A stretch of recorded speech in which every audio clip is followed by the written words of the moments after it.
it gives me great pleasure to introduce our first speaker, Gail Dines. Thank you. Okay, so this is the talk. How have we gotten to the place where we've gotten? Just last week, I was invited on MSNBC, which is a cable news show, by Melissa Harris Perry, who is not your normal talk show host. She's actually a PhD in political science, an African-American woman, smart, writes great stuff about race and gender in the United States of America. So I got invited. And let me tell you, after 20 years of dealing with the media, I know that until I am sitting in that studio with that camera rolling, there is no insurance that I'm going to be on that show. So I get invited, they're telling me they're going to send me all my directions and how to get there, how to get to New York. And that was Sunday. And I was meant to go on Saturday. Tuesday, no call. Wednesday, no call. So I know now something's going on. So I emailed and I said, you know, I'm waiting for directions to where I'm staying in New York, what hotel. And I get an email saying, oh, the segment is, quote, changing. Well, yes, changing. Note, not cancelled, changing. So automatically my feminist antenna go up and I think, yeah, what does this mean? Well, let me tell you what changing means. It means going from a radical feminist critique of the porn industry to inviting on to speak about pornography a woman called Tristan Taormino. Does anyone know this? Yeah. Tristan Taormino, you might not know this, she's a feminist. She just happens to work with the pornographers and all the most disgusting, vile misogynists in the world you've ever met, but she calls herself a feminist. And when I said that I was bumped by a pornographer, I was told by Tristan Taormino on Twitter, how dare Gail Dines say that she was bumped by a pornographer because I too am a feminist. So it would seem Bill Gates is obviously a socialist. He gives money out. I mean, if you can call yourself anything you want, then what does our movement mean? Okay, so this is where identity politics has gotten us. It's gotten to this ridiculous point where you can basically partner with every misogynist in the world, but because you've got a vagina, you can argue you're a feminist. So what we're going to talk about is how did we get to this absolutely crazed place. So let's begin with this statement. This is one of the leaders of third-wave feminism called Jennifer Baumgardner, and she wrote on Alternet, which is a radical site, well, a kind of liberal lefty, feminism is something individual to each feminist. Yes, sisters, you might have thought feminism was a movement that we all had certain assumptions about, but no, it's individual to what you actually think it is. So what does this mean and how the hell did we get here, okay? In a couple of generations, how have we gone from radical feminism, in your face, fuck you, to this? So let's figure this out. And of course, to begin, we have to begin with these two. So what we're going to look at is how the world changed post-Reagan Thatcher. Now, this was a critical moment in history, because the critical moment in history was that the attempt to build a somewhat collective society post-Second World War was completely undermined by these two. This was when neoliberalism on the ground really began. And what I'm going to do in this talk is to talk about how neoliberalism has destroyed feminism. It's also destroyed the entire world as well and the economy. But specifically, I'm going to focus in on how we get to this absolutely ridiculous statement that feminism is about what you make it, you make it, you make it, you make it. It's all our own individual empowerment, you know, and how we act in the world. So let's look at what they basically say. So the key to this was a statement that Margaret Thatcher once made, which is actually breathtaking. There is no such thing as society, only individual men and women. And when she said that, you've got to see this was the crux of neoliberalism. Neoliberalism acts as if we're all individuals. There's nothing collective, there's no class interest, there's no collective interest. But I'm going to argue, as we go through, that that's only true for the oppressed. Believe me, the oppressor class know that this is full of shit. They understand what it means to act as a class, okay? It's only us, the oppressed, who are not meant to act as a class. So neoliberalism, as a political movement, what does it mean? Well, it has certain tenets. The first, of course, is free market economy. Absolutely no intervention, by the government. And of course, the reason for that is because capitalists know that the only thing big enough to put any limits to their power is government. So you have this whole ideology that government's bad, you can't have any intervention in the government, which of course leaves them free rein. Minimal state intervention, limited social programs, because if you're poor, it's because you're a lazy shit who can't get out of bed in the morning. Free trade, very crucially, because we have to destroy any potential for developing countries to compete. Strong property rights of the rich. You have laws that basically are all about protecting the property rights of the rich. Mass privatization. And I live in the United States of America, and if you think you know what privatization is here, you ain't got a clue, right? Not one clue. And then, of course, weak unions. The absolute need to destroy anything collective on the power of the oppressed. So we have this. Okay, Julia? Now, what does capitalism look like?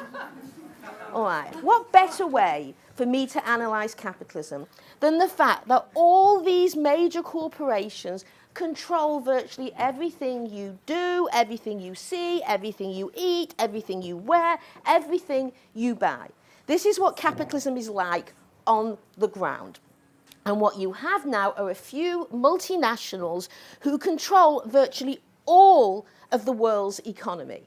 And they are kind of not founded in any country. They wander around the globe, laying waste to any country that they happen to go to at any moment.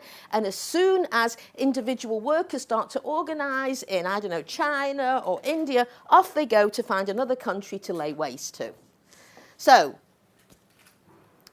now let's think about what's happened post-Thatcher and post-Reagan, because this is what it's all about. Neoliberalism is about Robin Hood in reserve. It is about sucking money from the poor to the rich. Remember Robin Hood used to give from the rich? We'll forget this. We're doing the other way around now. We suck up from the poor to the rich. And to just give you an example, right, think about this. The income of the top 1% increased 265% between 1979 and 2006, while the lowest 20% rose by an average of 11%. What you have seen is absolute and utter class warfare. You have seen the working class and the poor decimated by the 1%. And this is the result. The fact that there was almost a global economic meltdown was no accident. It was years in the making. It was carefully strategized. And the fact is today in the United States of America, the level of inequality today is the same as before the Great Depression in the 30s. Right? That's the state the United States of America is in. And let me tell you, America is everyone's future. You understand that, right? What goes on in America first, everyone then tries to bring round the rest of the world. So you should always keep your eyes on the United States of America. And as I'm saying this, I'm just thinking I'm probably not going to get back in the country on Wednesday, but never mind. Okay, right. Now, how does this mean in race? How it means in race specifically, this is black unemployment, this is white unemployment. Studies show in America that the recession has basically wiped out all the economic gains that African Americans made post-civil rights, because they were the ones targeted for the mortgages that went underwater. They will never, ever again buy homes. They are finished. And so African Americans and Hispanics, and especially women, carry the burden of the global recession on their shoulders like nobody else, which of course means the poorer you are, the more likely you are to work really cheaply. And that's, again, what's crucial. And I want to quote a great friend of mine, Cynthia Enloe, a wonderful radical feminist economist, who said there's no such thing as cheap labor. There's labor made cheap. And that's what the recession has done. It has made labor cheap. So let's think about this as human beings. Most of us are born with empathy, okay? And what oppression has to do is destroy our capacity for empathy, because otherwise we would all be up in arms, enraged at the fact that there's people out there oppressed. So how do you make sure that those of us who are not starving, that those of us who have the riches that the world has to offer, how do you make sure that we don't march and say it's not fair? What you do is you create a material reality, i.e. capitalism, which is unfair, and then you develop an ideological support system to legitimize that inequality. That is always key. You cannot have inequality the material reality of limited access to resources for the majority without having an attendant ideology that legitimizes that inequality. Right? And this is what we're going to talk about, is how you create an ideology that says it's okay that 1% have the majority of the resources. It's okay that women are in pornography and the sex industry. It's okay that people of colour are relegated to either prisons or non-labour and non-employment. It's okay because we have this whole ideology that explains it away for us and makes it clear. So what we're going to look at is how ideological systems create justification for inequality. So, now if you ever want to understand ideology, the person who you always go to first is Karl Marx. This is your go-to person on understanding inequality. So let's take what Marx said. And he said, and I'm going to quote him here, "The ruling class rule as thinkers, as producers of ideas, and regulate the production and distribution of the ideas of their age. Thus, their ideas, the ideas of the ruling class, are the ruling ideas of the epoch." Notice, he is not saying the ruling class are all individuals just thinking by themselves. Right? He understood better than anybody that the ruling class, to maintain their power, act as a ruling class. It's just the rest of us who are meant to be all individuals wandering around not knowing what day it is. They know exactly what's going on. So now we have to figure out, how is it possible that a small percentage of the population control the way most of us think, control ideology? And I have to say, if you want an example on the ground right now of how the ruling ideas are controlling women, then the fact that the 50 Shades of Grey is number 1, 2, and 3 is no better than an example of how the ideology of patriarchy has set up home in women's minds. Could you please say, because it has been mentioned. I'm going to talk about that a bit later. I'm going to go through it, don't worry, okay? Now, how do ideas reproduce themselves? Right, when you own 1% of the population, or rather of the economy, you actually don't leave this shit to chance. You understand? You set up an entire system that ensures the reproduction of your power. So the first and most important thing is that you own most of the media. So we know that the corporations own Disney, News Corporation, Time Warner, and Viacom. The right-wing talk shows in the United States of America are central for the reproduction of right-wing ideology. We've got Rush Limbaugh, we've got Savage, we've got Hannity, we've got Medved, we've got all of these people. Just a very funny thing, when the Obamacare passed, okay, through the Supreme Court, Rush Limbaugh said, if it passes, I'm moving to Costa Rica.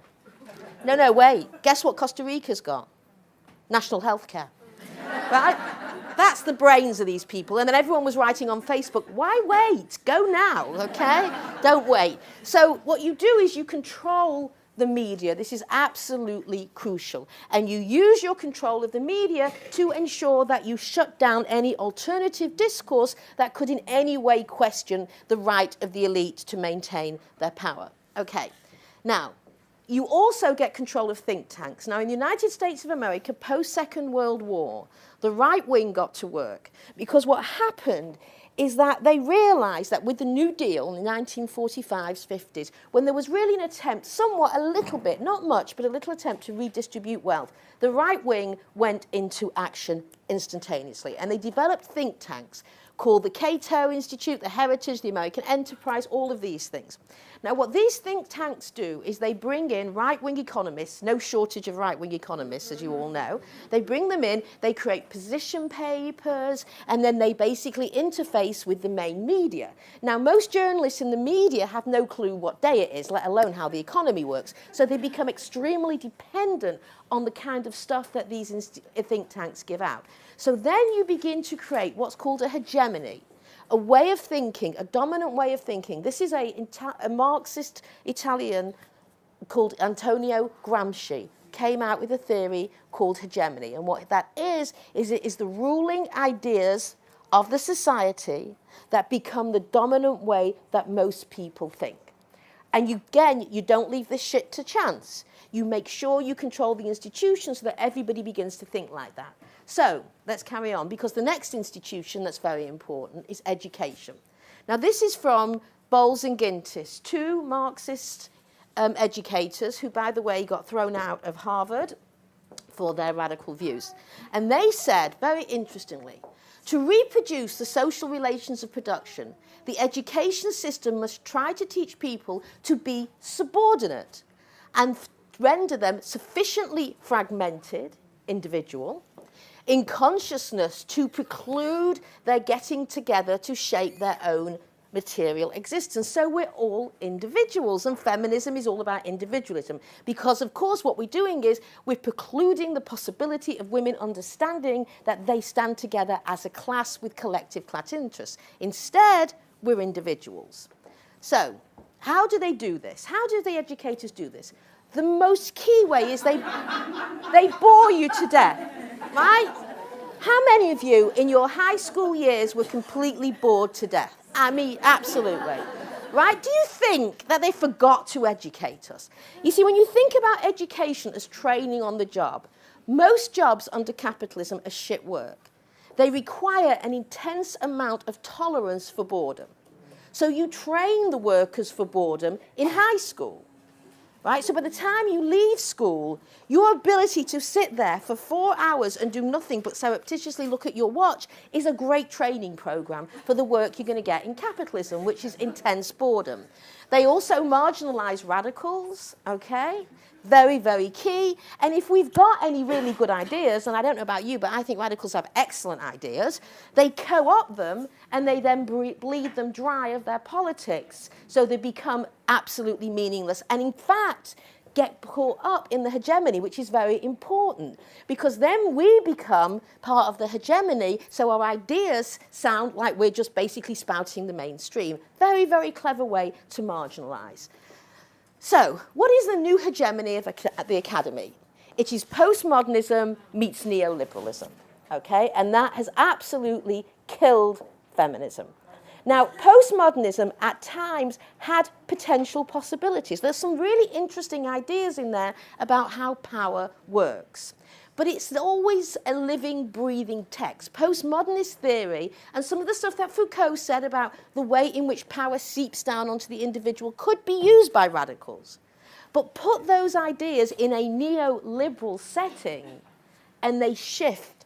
So what happened with postmodernism meeting neoliberalism is we ended up with a notion of the individual. Now, in neoliberalism, the absolute core of neoliberalism is that there is an individual and the individual has free choice. And how many of here are you sick to death of people saying choice, choice, choice, choice, choice? Oh, right? Choice, choice, choice. Okay, this is all we ever... Well, it's your choice, it's your choice, it's your choice, okay? So it is very crucial to make it look like we are all acting out of our free choice instead of having a social structure. So let's think about what this means to talk about individual and free choice. So in neoliberalism, there is the sovereignty of the individual. That means that the only thing that matters, the only level of analysis, is the individual, decontextualized from the collective realities of that individual's life. So, coming from classical economics, the individual is seen as rational, as calculating, as pragmatic, and as maximizing their own welfare, right? So, you can't critique that person over there. Why? Because they know what's best for them. They're maximizing their own welfare. And who are you to suggest that's anything different? Everything's relative. Nobody's allowed a political position because political positions become judgments, right? Are you judging me? I remember once being in Las Vegas at the porn convention. So imagine this. Every year in January, all the pornography industry come to Las Vegas. 10,000 fans and me descend into Las Vegas, okay? So we go there, and, I mean, it's the most bizarre sight you've ever seen. There's just a huge football field room, pornography everywhere, all on the walls, all the pornographers, all the pimps coming with their stable of prostituted women, pimping out, just horrendous. And then in the middle of all of this porn world, what you have are average business guys who basically supplement the porn industry. So I'm going up to one guy and he makes the lights, okay? He makes the lights for the porn industry. He actually is an electrician. That's what he does. He's not in pornography. He's an electrician. He sells lights to so he's got his whole light set up, and his lights are really good because it doesn't melt the makeup. So he's explaining this to me. So I'm nodding and, you know, writing notes, pretending to be interested. So he's telling me how he does this, and I'm saying, oh, how interesting you make that. And then I said to him, do you have daughters? He said, yes. He said, I have 3 daughters. I said, oh, and how do you feel working for an industry that's making their life even more dangerous than it already is? And of course, the smile drops from his face because they're not used to having anyone. And he said to me, are you judging me? And I said, yes, that's exactly what I'm doing. I'm judging you, right? So